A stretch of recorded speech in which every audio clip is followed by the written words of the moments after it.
De manière générale, le choix des plantes en fait, se porte surtout par rapport à leur période de floraison. On va avoir des périodes de floraison qui vont tomber en plein été ou en plein automne. On ne pourra jamais les exposer malheureusement à cette exposition. Donc le choix se fait déjà naturellement. On a beaucoup de floraison à cette période, février jusqu'à mars. Donc notre choix se porte déjà là sur ces plantes qui vont fleurir sur cette période.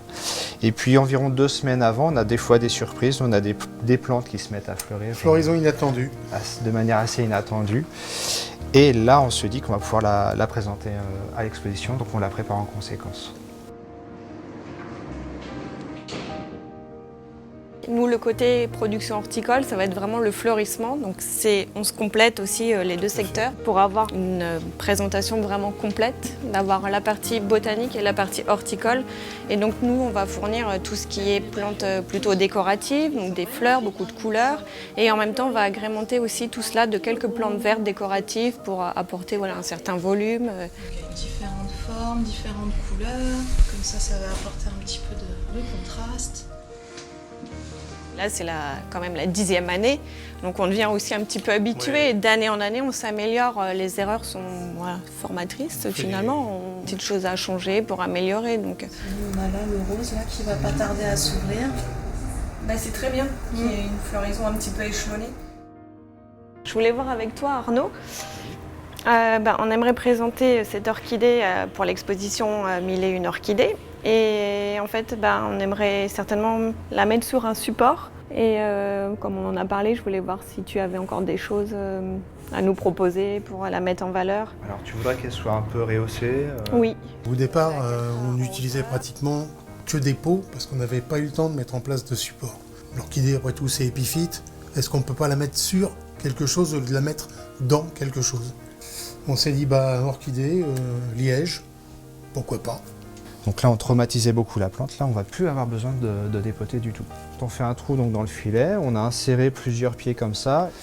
Et après une année de culture, on s'est rendu compte que la plante s'était très bien installée, très bien comportée. Elle fleurissait, elle avait un aspect beaucoup plus naturel. Et ça tenait même dans le temps. Donc on s'est dit que ça pouvait être quand même quelque chose de beaucoup plus rapide pour installer. Esthétiquement, c'est beaucoup plus joli. Elle respire assez bien. Et pour que l'ensemble se tienne bien, en fait, on a des petits fils nylon très discrets. Hein. On fait 2-3 tours avec le fil et ça y est, la plante tient très bien. Alors on a passé le fil là ici sur l'extérieur du support. Il y en a qui traversent le support, ça va dépendre en fait de la plante. Et voilà le résultat en fait, faut s'imaginer que la plante va être vue comme ça. Sur l'arbre. Et là on a tout de suite un aspect assez naturel. Le filet finalement synthétique se voit assez peu. Une fois en exposition, on le distingue assez peu. Là pour cette année, on part sur 100 plantes et on va vraiment gagner beaucoup de temps par rapport à ce qu'on faisait avant. Alors qu'on a triplé, parfois on a triplé la quantité de plantes à exposer. Et puis là pour la plante, c'est direct. Elle voyage tranquillement, elle est installée tranquillement. Et pour nous, l'avantage de présenter nos plantes à Paris, les plantes de collection, c'est qu'on les confie à des collègues qui connaissent parfaitement les besoins de nos plantes. Et ça permet de passer un relais. On n'est pas du tout inquiet sur le sort de nos végétaux. L'apport des collections du domaine de Chevreloup, le rapport est essentiel parce que sans eux, on ne pourrait pas exposer au public toutes les orchidées botaniques qui sont en ce moment en train d'être installées et également les nombreux hybrides qui sont tous merveilleux, qui vont se situer dans un massif au niveau de l'entrée de la serre. Du coup là, tablette béton ou là on commence... Comment ça se passe avec les équipes de Chevreloup, aussi bien au niveau de la production qu'au niveau des serres botaniques. Chacun voit un petit peu ses stocks, voit s'il lui faut des acquisitions et ensuite très régulièrement on se concerte pour savoir où chacun va. Ensuite, donc, Chevreloup vient ici et apporte ses orchidées.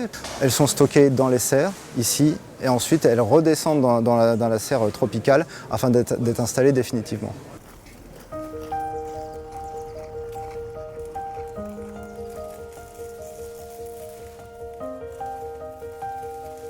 Par rapport aux orchidées, il faut savoir qu'en fait, il y a une fragilité en fonction du stade.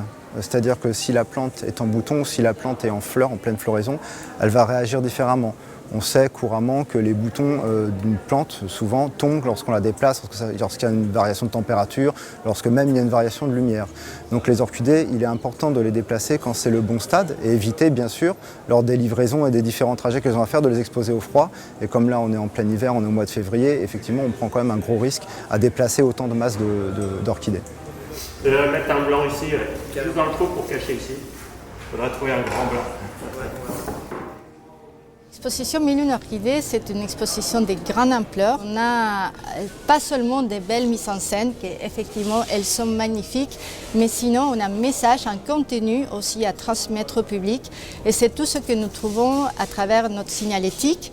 Et cette signalétique, avant, il y a eu un énorme travail de notre responsable scientifique qui a créé tous ces discours pour pouvoir les transmettre au public. Le public, notre but, c'est qu'il s'émerveille, qu'il puisse dire cette expo, elle est magnifique, et en plus qu'il part avec une connaissance un peu plus sur la plante. Pour la 10e de 1001 orchidées, on a vraiment voulu marquer le coup en proposant des installations un petit peu hors normes, à savoir dans le péristyle à l'entrée de la serre, on a installé à peu près 120 cymbidiums, qui sont des grosses orchidées qui peuvent vivre au froid, en faisant une espèce de forme de vague.